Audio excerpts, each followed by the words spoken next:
Jadi di antara syafaatnya Quran itu orang nggak jadi masuk neraka. Jadi syafaat itu ada dua, dari neraka diangkat ke surga, dan itu bisa lama itu. Tapi kalau syafaatnya Quran itu yang belum masuk neraka supaya nggak jadi masuk neraka. Karena neraka juga punya aturan, dia juga kena aturan fikih. Jadi, loh betul ini, saya ada guyon. Jadi kena konstitusi apa? Fikih.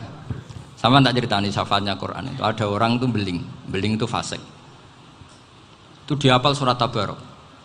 Hafal betul. Tabarakalladzi biyadihil mulku wa huwa ala kulli syai'in qadir alladzi khalaqal mauta wal hayata. Pertanyaannya gini, boleh enggak orang menginjek surat Baqarah? Boleh enggak? Enggak. Padahal orang hafal Quran itu artinya ayat itu ada di hatinya. Fa inna wa ta'ala la yu'adzibu qalban wa al-Qur'ana. Allah tidak akan menyiksa hati yang menyimpan Quran, yang jadi flash disknya Quran, yang jadi rekaman Quran. Singkat cerita orang ini hafal. Pas ketemu Mungkar Nakir prosedur kan, ini orang fasik mau diantemin sama Mungkar Nakir. Prosedur ya, dia kan prosedur standar. Si surat Tabarok akhirnya menjelma jadi seseorang yang gagah berani. Kamu nggak boleh nyiksa orang ini. Saya ini kalamullah. Kalau kamu nyiksa dia berarti nyiksa saya. Kamu berani sama kalamullah. Wah ya tidak berani jadi Mungkar Nakir. Tapi orang itu nakal, harus saya gebukin. Tapi kata Quran tadi, tapi saya di situ pasti kena saya. Oh debat, nggak ada lajnahnya, ini nggak ikut. Kalau Gus Firjon ikut jadi lajnah deh. Kalau jadi lajnah pasti kroninan, kalau santrinya dimenangkan nanti. Akhirnya debat. Ya sudah kita ketemu Allah. Akhirnya Mungkar Nakir sama Quran tadi surat Tabarok datang sowan sama Allah. Terus kata Allah, memangnya kenapa Mungkar Nakir? Saya harus nyiksa dia karena dia fasik ya Allah. Memangnya kenapa surat Tabarok? Saya ada di situ. Menurut aturan orang tuh nggak boleh injak-injak Quran. Kalau dia nutuk saya, nutuk Quran, itu harus dikasih tahu fikihnya Mungkar Nakir. Akhirnya Allah ngendikan gini ke surat Tabarok, ya sudah terserah kamu. Kalau terserah kula Gusti, Mungkar Nakir nggak boleh nyentuh orang ini. Ya sudah selamat. Sehingga terus itu sama baca di termasuk mukjizatnya surat Tabarok di tafsir Ibnu Katsir banyak. Karena tadi logikanya malaikat itu juga kena aturan fikih. Sehingga banyak ulama termasuk Said Muhammad ngendikan pertanyaan Mungkar Nakir itu tidak semua orang kena. Kalau semua orang kena nanti kalau tanya Nabi Muhammad, waman nabiyuka? Kacau kan jamnya. Nabi kamu siapa? Lu saya ini nabi. Ya kan? Lah nanti kalau pas ketemu Nabi Ibrahim, waman abuka? Jadi repot kan? Makanya ada kiai yang guyon kalau ditanya marab buka, saya ini guru tauhid sembrono. Saya ini ngajar Ummul Barohin, kamu tanya marab buka. Masyhur itu keramatnya Imam Malik itu. Ada Ashabu Malik, rajulun min ashabi Malik, beliau ditanya Mungkar Nakir marab buka manabi buka. Imam Malik datang, ini seumur-umurnya itu ngajar tauhid. Kok kamu bedai enggak sopan kamu? Dan kita berharap barokah sampean ngaji nanti itu. Yes. Malaikat itu anak sungkane gitu. Jadi dan saya meskipun guyon itu serius. Bedanya orang alim sama ndak itu di situ. Kalau orang alim itu guyon itu masih bener, masih serius.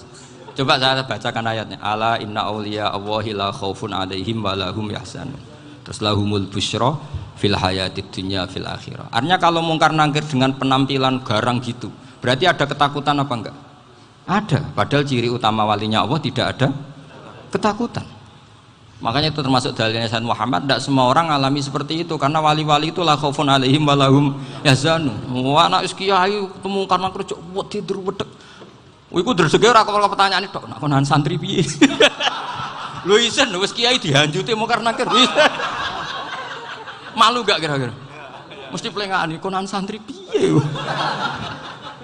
Nah jawabannya gampang karena pernah ngajar tauhid. Makanya Sayyidina Ali ini cerita ini ada di kitab Nurul Dholam. Sama lihat di kitab Nurul Dholam karangannya Syekh Nawawi Banten. Itu Sayyidina Ali itu ya, andekan orang biasa mungkin ya agak-agak hasut, tapi ini wali gak boleh kamu katakan hasut. Dia itu mangkal sama Umar. Orang kok setiap orang pernah dibentak. Apa dia berani bentak Mungkar Nakir? Penasaran dia. Bagaimana kerengnya Umar itu berlanjut enggak gitu kira-kira. Akhirnya minta, ya Allah saya minta kasyaf. Ya karena yang minta Sayyidina Ali karena mau wajah dituruti sama kasuf. Dilihat Sayyidina Umar pas meninggal itu. Jadi hasud itu ya kadang penting asal baik. Loh betul, bahasa Kanjeng Nabi kadang la hasada illa fisnaten. Itu Nabi bahasakan ya hasad. Gus Verson saja yang nafsirkan ghobtoh itu kan gaya-gayanan sebagai ulama. Aslinya Nabi ngendikannya itu la hasada illa fisnaten. Ulama yang ganti itu namanya ghobtoh. Wong Nabi sendiri nyebut hasad kok kamu tafsiri ghobtoh. Ya hasad ya hasad. Udah enggak usah ditawil-tawil pokoknya gitu. Kalau sama nggak percaya nggak apa-apa. Kok gitu aja kok repot. Karena sama nggak percaya kemungkinannya dua. Satu nggak ngerti.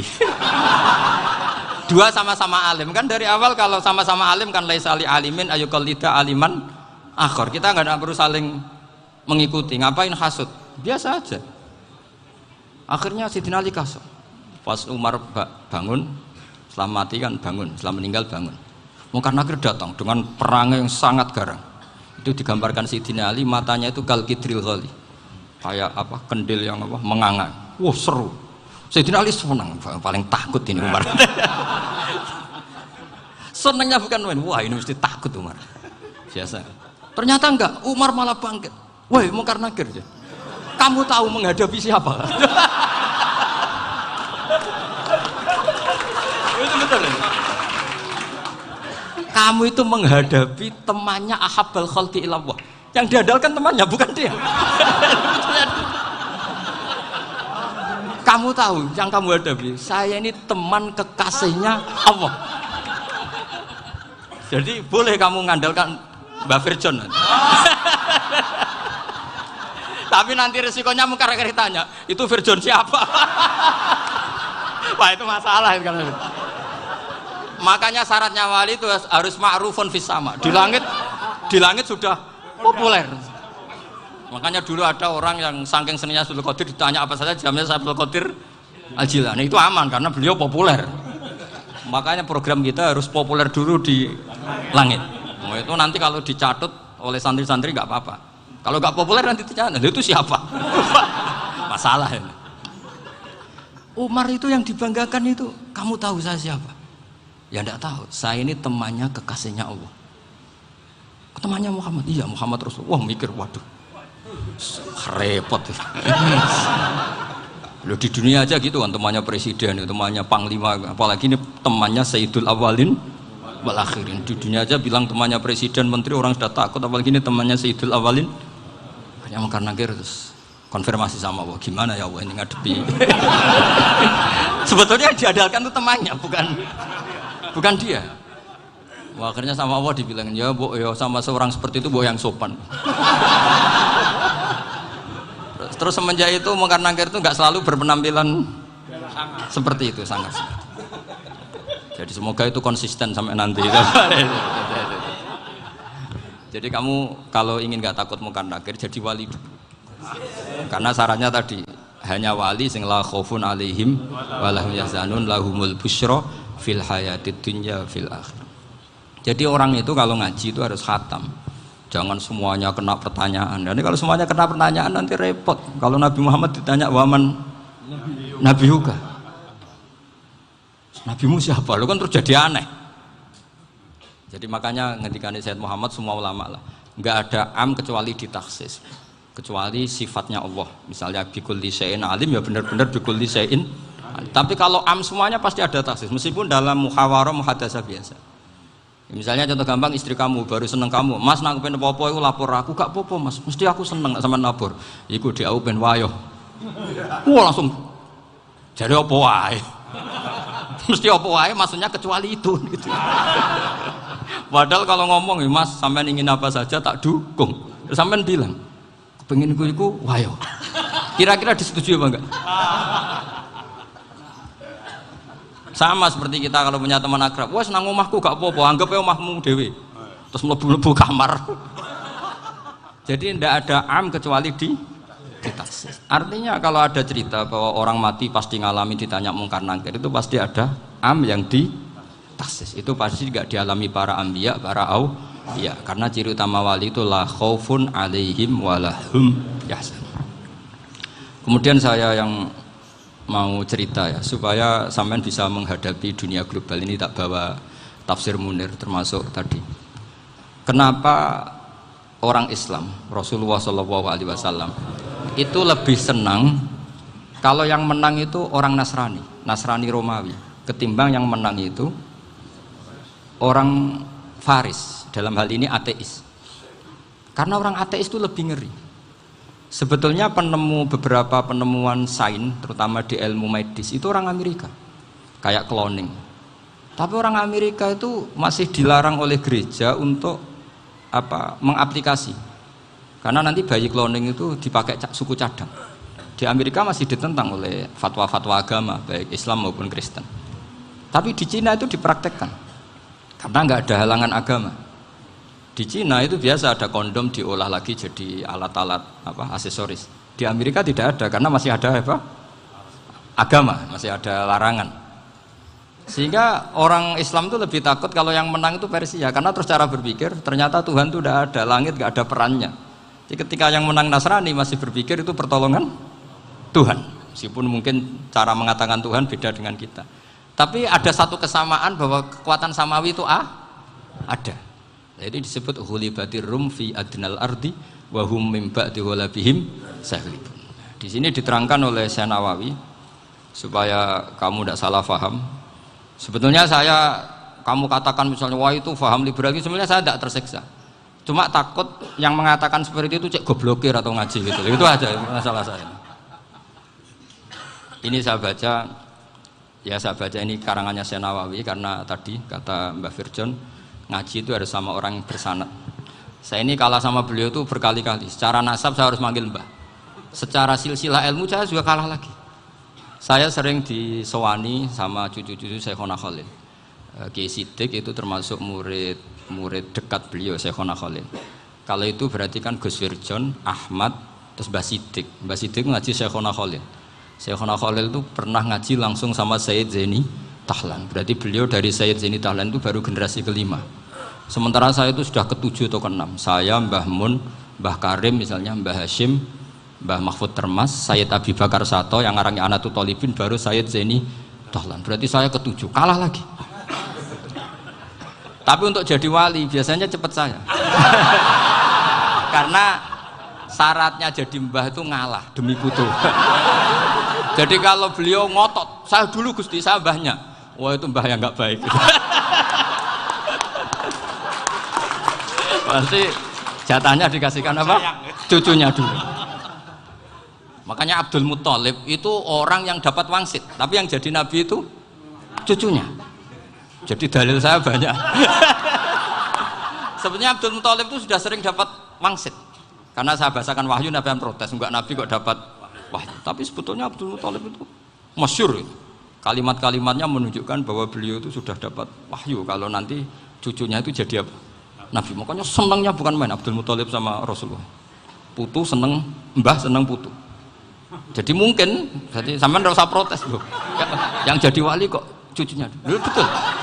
Dulu Mbah Hamid Pasuruan itu kalau Mbah Ahmad Siddiq ke sana, Mbah Hamid Pasuruan kalau manggil Mbah Ahmad Siddiq itu paman. Tapi pamannya minta ijazah ke ponaan. Apa ya gara-gara itu memang. Kalau itu masih berlaku, apa? Ngalah tadi. Kayaknya masih, apa? Hawane masih. Hawane masih. Karena melihat tren-tren langit masih gitu kayaknya masih. Masih itu. Ya, tapi mbahnya tetap dapat jatah, tenang saja nanti. Tapi memang sebaiknya mbah itu legowo.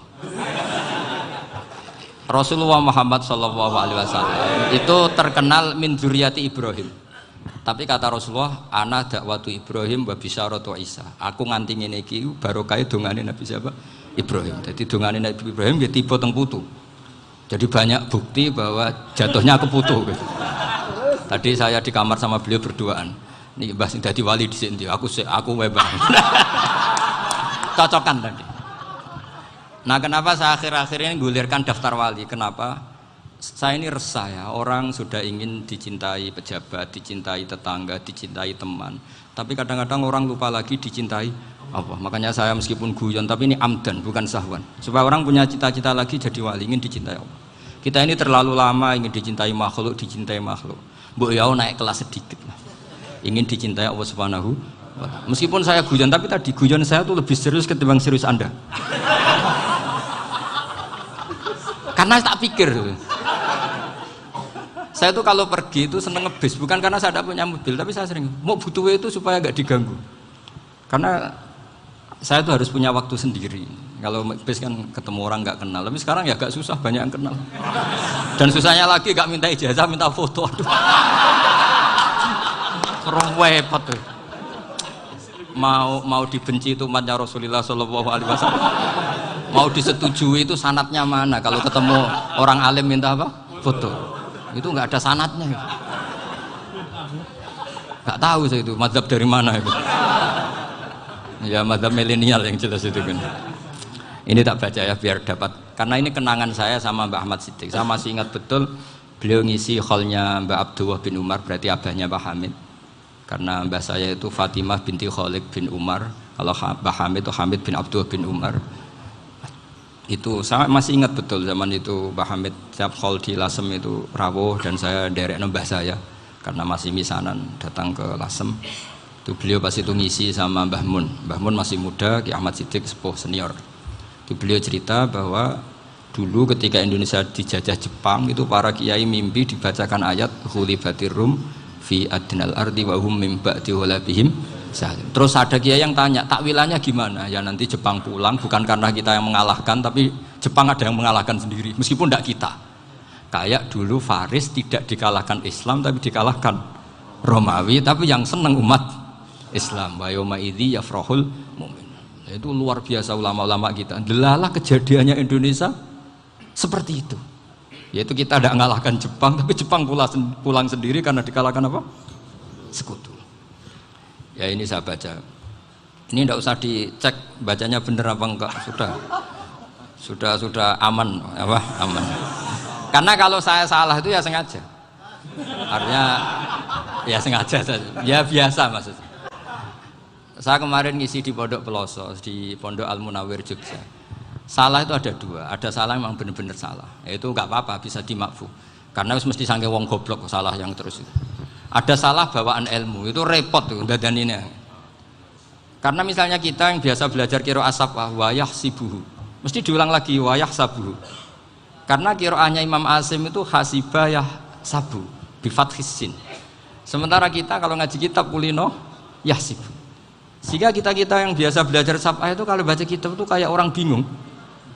Kadang-kadang yang ngaji juga bingung. Gus Pak mau di bulan pilih ini. Ya tepat-tepatan. Ada yang mengatakan Gus Pak bingung, ada yang mengatakan Gus Pak alim alama. Ya tepat-tepatan nasib tadi.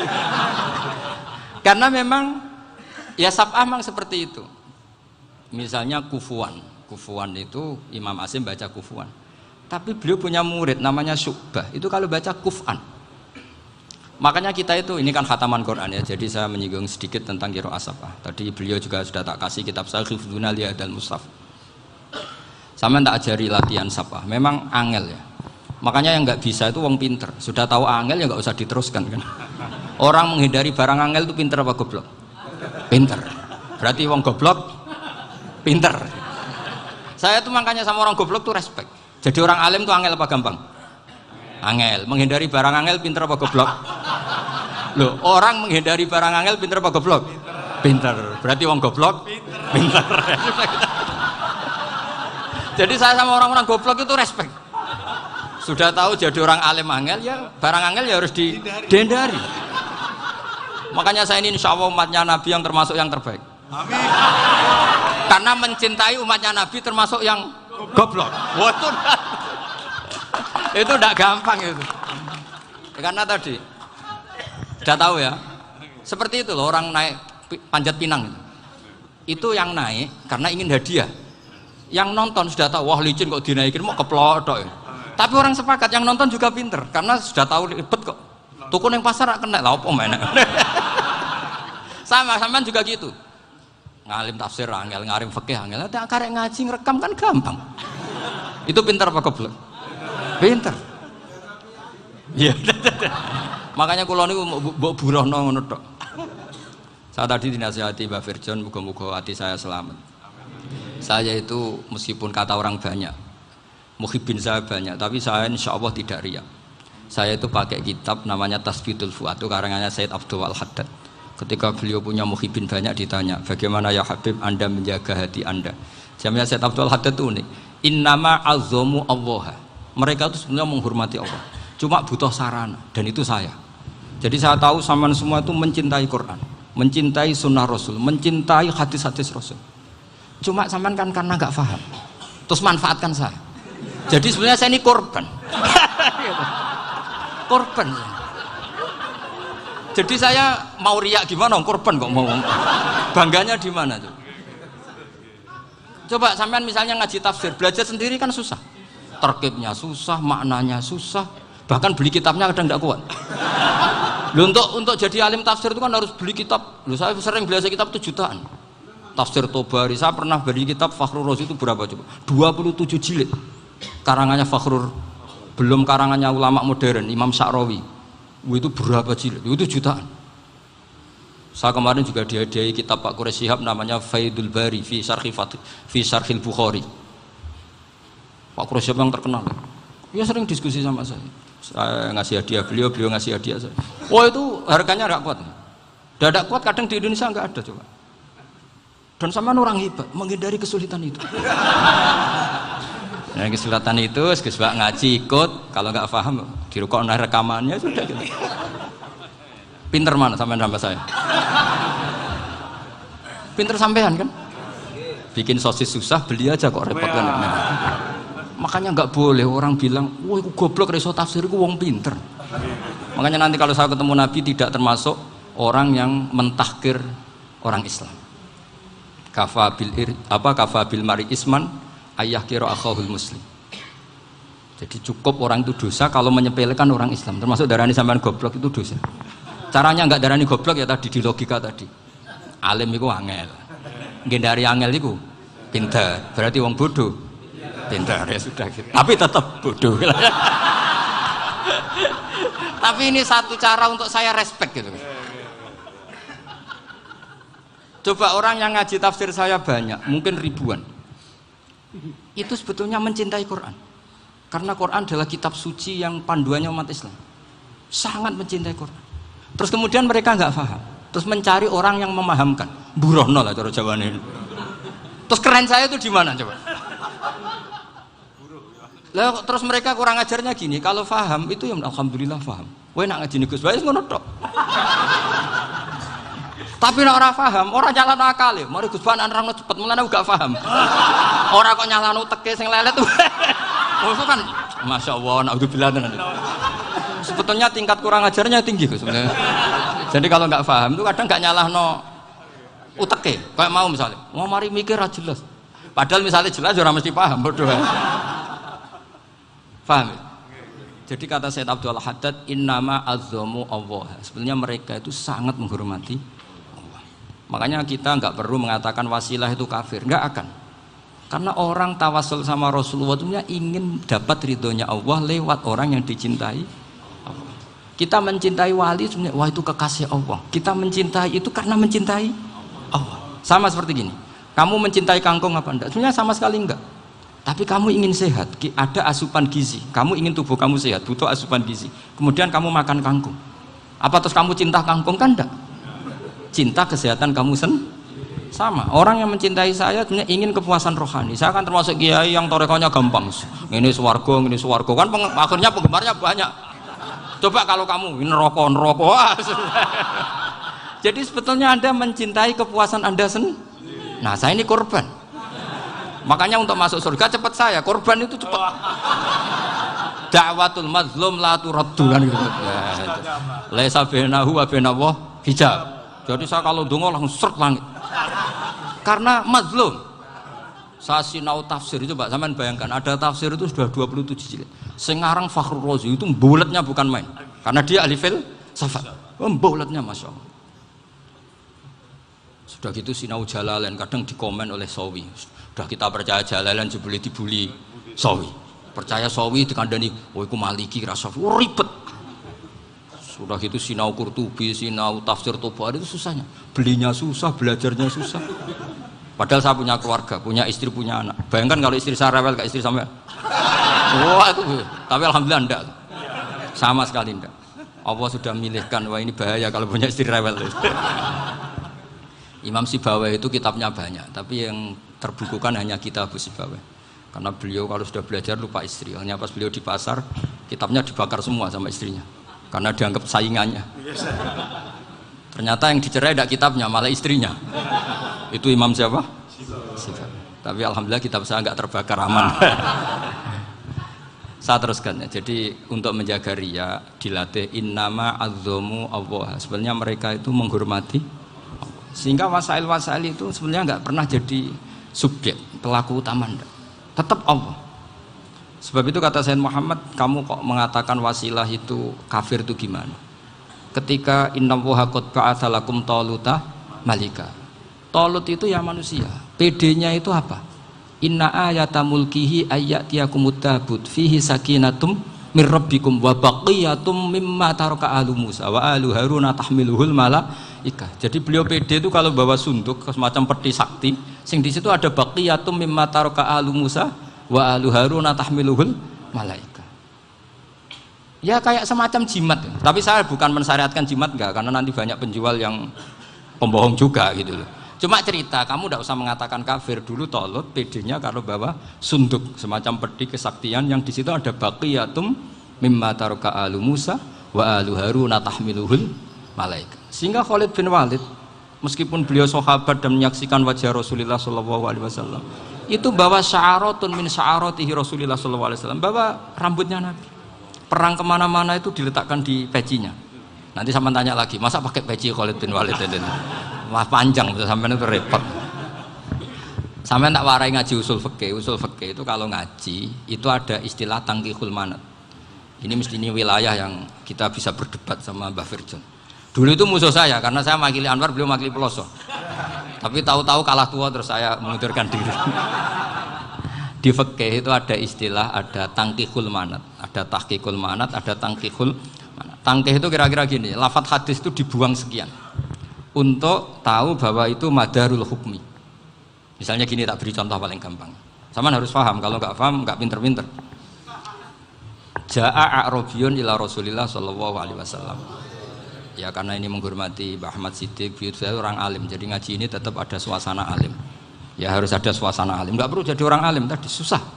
Sudah ngindari susah itu pintar. Sudah itu aja. Jadi orang alim susah, ngindari barang susah pintar. Berarti orang tidak alim pintar. Nah, meskipun tetap sudah kita itu pegangi sampai mati nanti. Loh, jadi orang alim itu repot. Itu kata Imam Ghazali, kalau orang alim kalau mau masuk surga itu sama Allah nggak boleh. Kif, kamu nggak boleh langsung masuk surga. Coba cari umat kamu, syafaati dulu. Nah, saya takut nyari sampean tidak bisa kembali. Saya tidak punya rencana itu. Pokoknya mau masuk. Boleh sampean kuaduan, aduan balik raroh dewi, wah repot nanti saya. Berat jadi orang alim itu berat. Ya saya teruskan ya.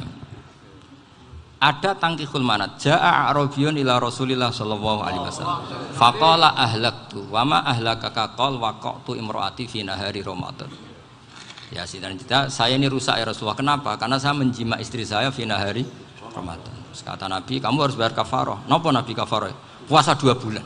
Wong baru 1 hari aja terjadi gitu kok disuruh puasa 2 bulan. Ya tidak kuat ya Rasulullah. Baru berapa hari saya puasa aja kecelakaan seperti itu. Apalagi kalau sampai 2 bulan. Tidak ya Rasulullah. Ya sudah kalau gitu kamu apa? Pertama ngasih makan apa? Itku rokobah kan, pertama merdekakan budak. Tapi kan sekarang nggak ada budak makanya. Terus sekarang langsung puasa. Wah ini nggak bisa semua. Ya sudah ngasih makan orang 60. Kasihkan siapa ya Rasul? Ya orang fakir. Saya ini paling fakir. Di kampung saya ini orang paling fakir. Jadi mulai dulu orang fakir itu hubungan suami istri itu paling lancar. Mulai dulu. Makanya orang fakir itu anaknya banyak. Karena hiburannya hanya itu. Wong Ramadan aja. Coba mau ke ATM nggak punya uang, mau antri di bank nggak punya, mau apa coba? Itu mulai dulu. Ini sanatnya mutasil. Wah, akhirnya sudah sanksinya kan tadi ya itqu raqabah atau puasa 2 bulan berturut-turut atau ngasih makan 60 orang miskin. Lalu kata ahli usul fikih, kata a'rabi dibuang, nggak menjadi catatan hukum. Orang kota pun kalau melakukan itu juga kena sanksi yang sama. Imro'atahu juga dibuang. Andai kan itu dilakukan untuk amatnya juga ketentuannya sama. Nah sekarang perdebatan antara Imam Syafi'i dan Imam Malik begini. Sekarang pertanyaan gini, jima istri itu hukumnya boleh apa haram? Boleh kan? Lalu kalau ada orang tanpa udzur kemudian makan siang-siang, cara Imam Malik hukumnya sama, harus kena sanksi yang sama. Karena sama-sama hadku hurmati Ramadan bighairi udzrin syar'iyyin. Sama-sama merusak hukum Ramadan tanpa udzur syar'. Lo jima itu tidak zina. Kan hukumnya jaiz. Nah, sekarang makan hukumnya jaiz, harusnya juga kena ketentuan yang sama. Cara pikirannya Imam Malik. Nah, alhamdulillah Imam Syafi'i gak setuju. Wah, cara setuju repot. Bahkan orang-orang Syafi'i sudah punya khilaf, kalau gitu minum dulu. Iya, biar iftarnya pakai minum. Setelah minum baru jima kan. Ini sudah menyiapkan khilafnya. Ini khas Syafi'i ini, bongsong rekayasa hukum. Nanti bisa belajar jauh cara ngakali hukum. Makanya guyonan yang masyhur Gus Dur itu gitu. Ada seorang kiai atau Gus lah, ya punya salah, namanya manusia kan punya salah, entah cangkruk entah apa, pokoknya punya salah. Ada wartawan yang ngiranya semua kiai itu orang suci, sehingga tanya sama Gus Dur, Gus itu ada kiai kok, ya pokoknya salah lah. Tapi jangan bayangkan dosa besar, enggak, kecil-kecil aja. Itu gimana itu? Padahal kiai kan orang suci. Jawabnya Gus Dur lucu. Ya justru yang boleh salah itu para kiai. Kalau kamu nggak boleh. Loh, kok bisa Gus? Karena mereka tahu caranya tobat. Repot.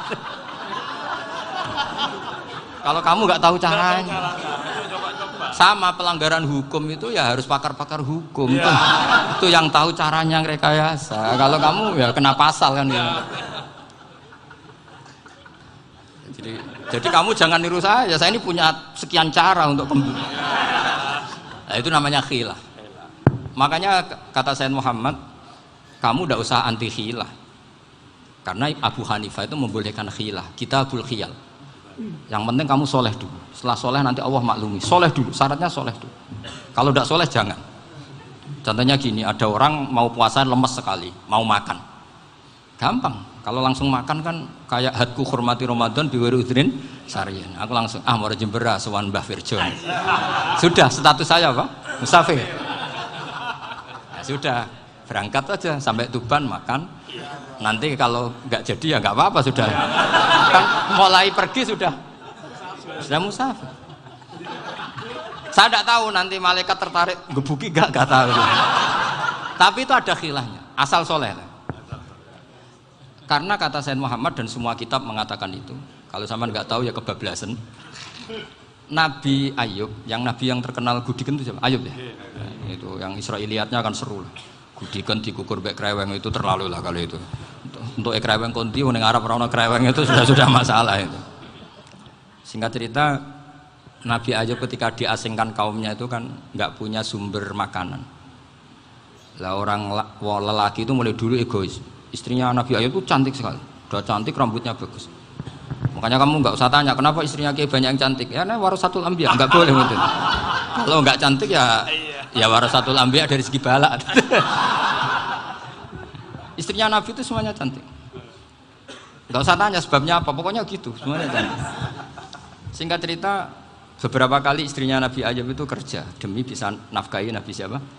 Suatu saat itu tidak ada pekerjaan yang cukup untuk beli roti. Satu-satunya peluang dapat rezeki itu putrinya raja itu rambutnya berondoli. Terus ada sayembara siapa yang rambutnya bagus mau dibeli. Sampai rambutnya istrinya Nabi Ayub itu dijual. Nabi Ayub tersinggung karena itu mengurangi kecantikan. Jadi lelaki mulai dulu gitu. Udah nggak urun kalau istrinya nggak cantik itu komplain. Itu khasnya lelaki. Jadi kalau kamu gitu ada sanadnya juga, tenang saja ya. Komplain ya pegawaian itu.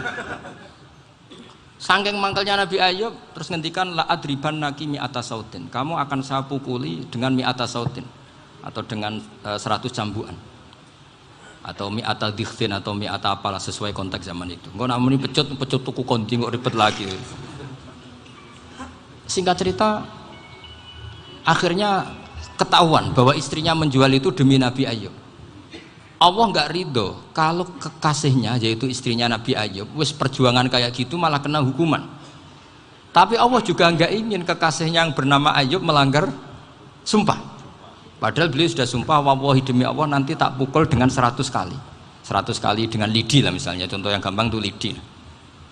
Akhirnya sama Allah dikasih satu solusi. Wa khud biyadika dikhsan fadrib bihi wala tahnas.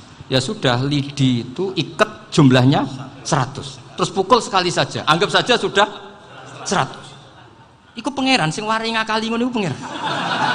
Tapi syaratnya soleh. Syaratnya soleh. Jadi kalau kamu anti khilaf berarti anti ajarannya Allah di ayat itu. Wa khud biyadika dikhsan fadrib bihi wala tahnas. Itu dulu ada, ini cerita di Ithaf, ini cerita terakhir, ini sudah, sama jangan nama sudah. Terus pengumuman tadi, yang nggak pernah sepuh ngutang saya itu haram tadi. Karena tadi saya punya kewajiban di rumah yang bisa menggugurkan ya kewajiban yang lebih besar. Lebih besar itu ya tadi, bisa pernah guru, pernah sepuh, yang jelas nggak umur. Umur sampean menangkap itu, tua serepot itu. Ada raja itu ganteng kaya, senengannya nikah perawan cantik. Itu semua kampung mesti kenal.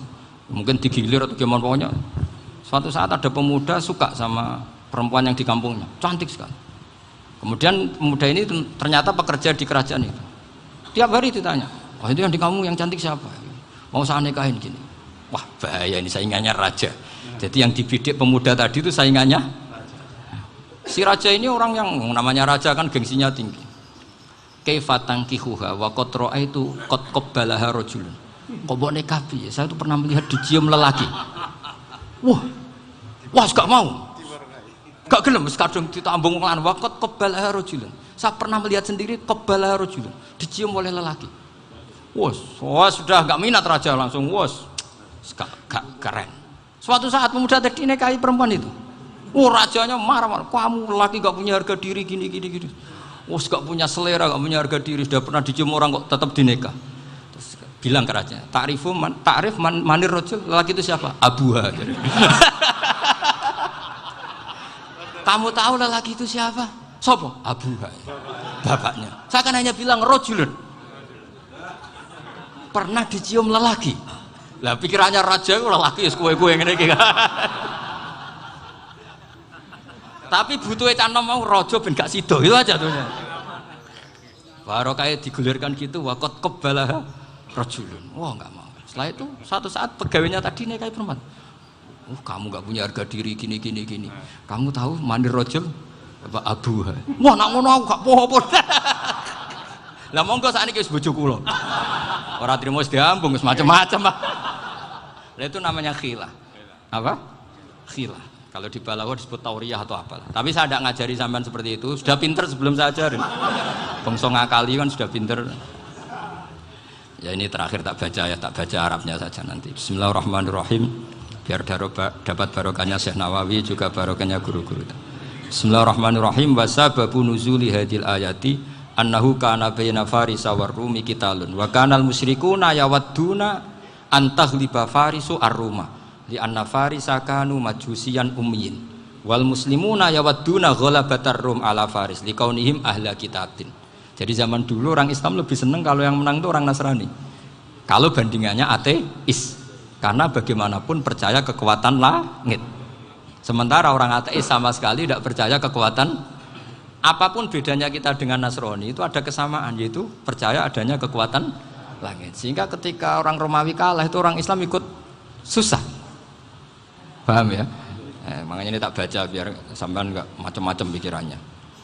Fab'atha Kisra saat terusnya, ya pokoknya seperti itu. Akhirnya Rasulullah SAW berdoa lebih senang yang menang itu Rom karena ahli kitab.